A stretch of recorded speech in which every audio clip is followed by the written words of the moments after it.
Happy Wednesday morning, everybody.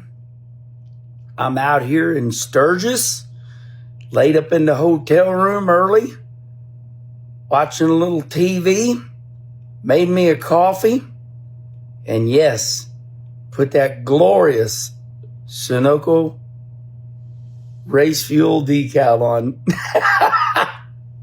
I know it's a little much, but I think it's funny.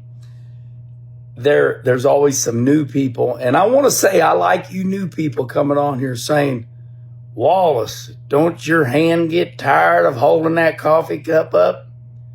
Well, I got a little secret for you.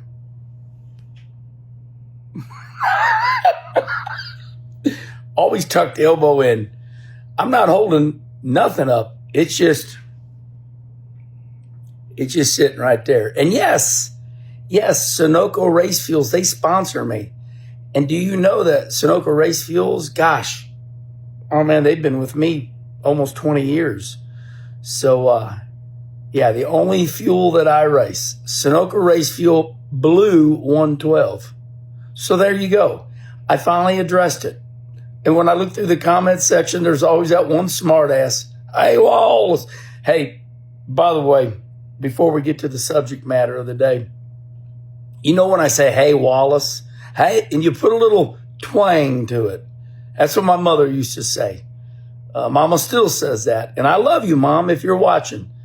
But they go, hey, Wallace. So where that came from was I did the dirt races. And you got these hecklers. These are these people that just want to get that one shot in. They just want to get me one good time, make them feel good about themselves. And I'd look and I'd see them coming. They know where I'm parked and they're coming to me. They come to the racetrack. They practice what they're going to say. They're going to get that one shot in. Just who knows what's going on in their brain. And they start getting close to me and they're jacked up and they're like, hey, Wallace. So that's where it came from. So people started doing it. They started doing it. Hey, Wallace, because they know it's a thing now. Well, we're at Quincy last year, Quincy, Illinois. And this driver came up to me and he was very serious, but it was, we were on the front straightaway for a special race at the end of the year at Quincy. And we're going to the front fence to sign some autographs for the fans. And this driver, he had a very serious question. Hey, Kenny. And I go, yeah. And as soon as I said yeah to the driver, this fan went, hey, Wallace. And that driver looked at me and went, that's really real. He goes, I thought you made that up. I said, oh, no, I don't make anything up. Everything's real, except I add a little Saturday Night Live to it. It means I exaggerate things a little bit. So the fans go, hey, Wallace, let me ask you something. So I'm like, I hear it so much that I just go, hey, Wallace. Instead of going, hey, Kenny, they just going to get me. Somebody had a good thought on that. It's just their way to feel superiority to me. They want to feel bigger than me. So it's never, when they go, hey, Wallace, it's never nothing nice. It's always, hey, Wallace, with all that NASCAR money, you should be winning more dirt races. I'm like, go yourself. How's that? Always got to throw that F word in, don't you? Just always got to say the word F.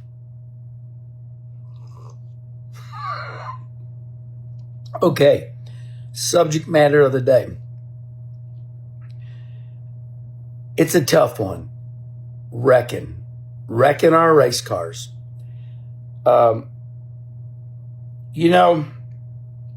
Wrecking's a tough deal because we put a lot of money into these race cars. These eight, or as some people say, them old modifieds.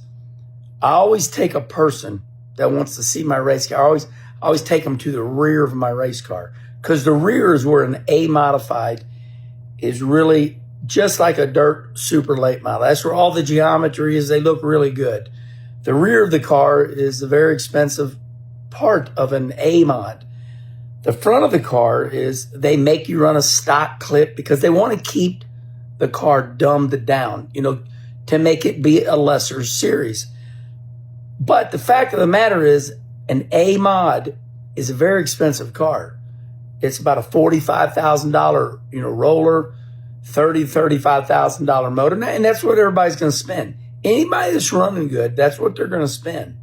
So you got about 75 grand in these race cars. So when you wreck them, it's no joke, and it's not fun, and it's heartbreaking. It's brutal. Hell, last year we had a bad race towards the end of the year, we had a bad race at Peevely, and somebody broke in front of me. We all piled in, and it was devastating to me. And the fans of the stands are heckling me, and I'll never forget Schrader, hey, and I'm like, what the f*** is wrong with all these people? I'm trying to get my car hooked up with the tow truck. So here's where I'm going with this story. Wrecking is,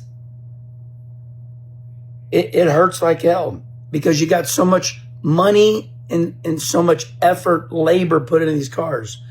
So a week ago, I had a dear friend of mine had a catastrophic wreck at Tri-City Speedway, Granite City, Illinois.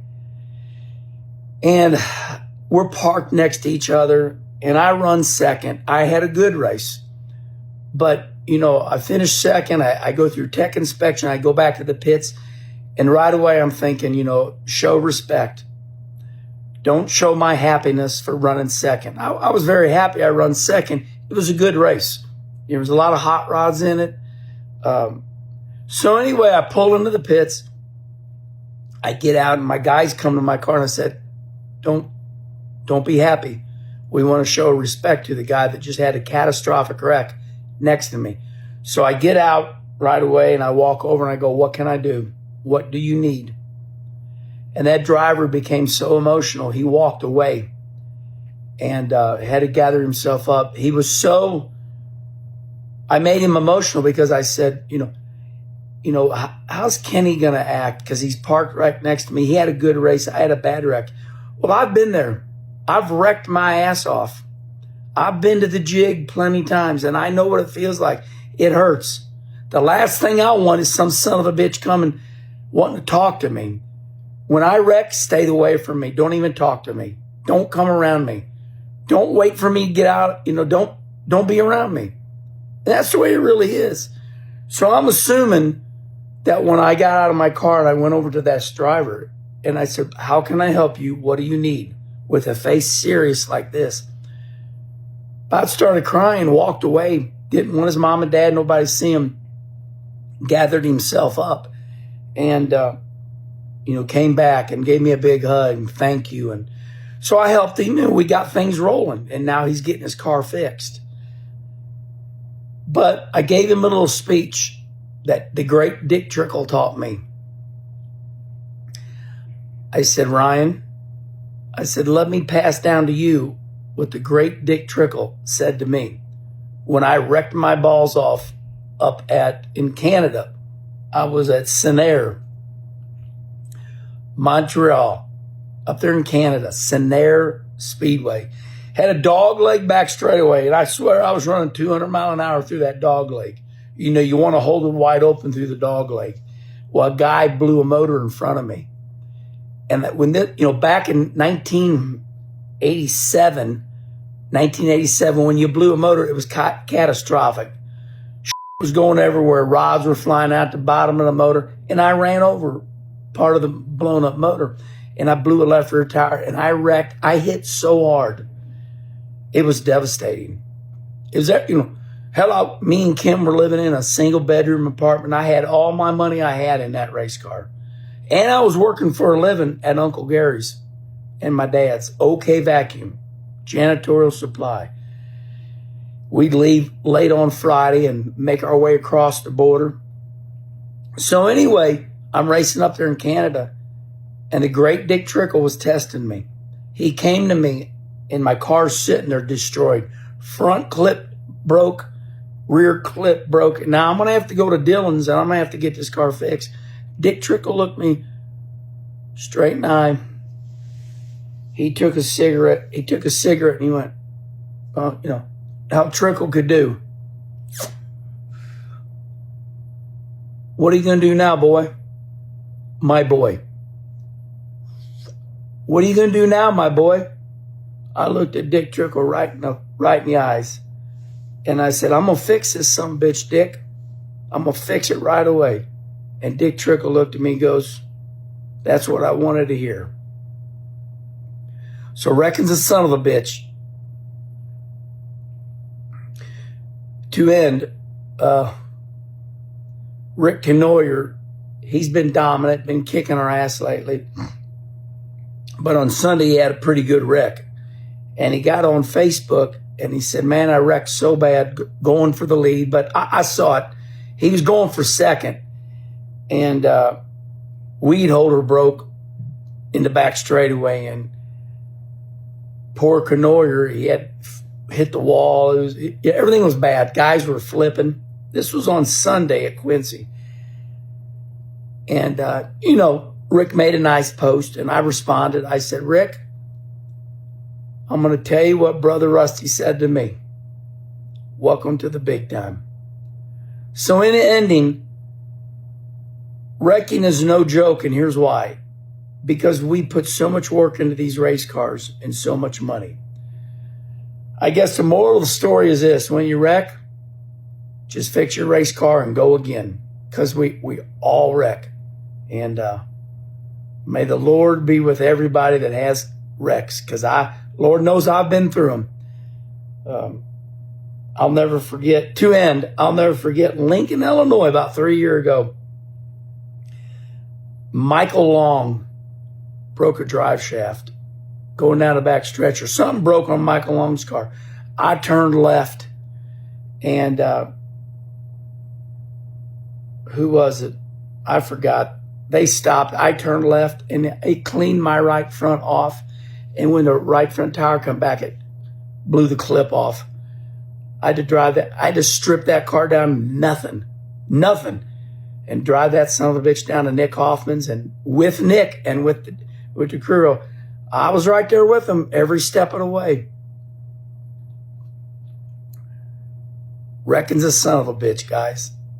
But like Brother Rusty says, welcome to the big time. And like Dick Trickle says, fix your race car. Keep digging.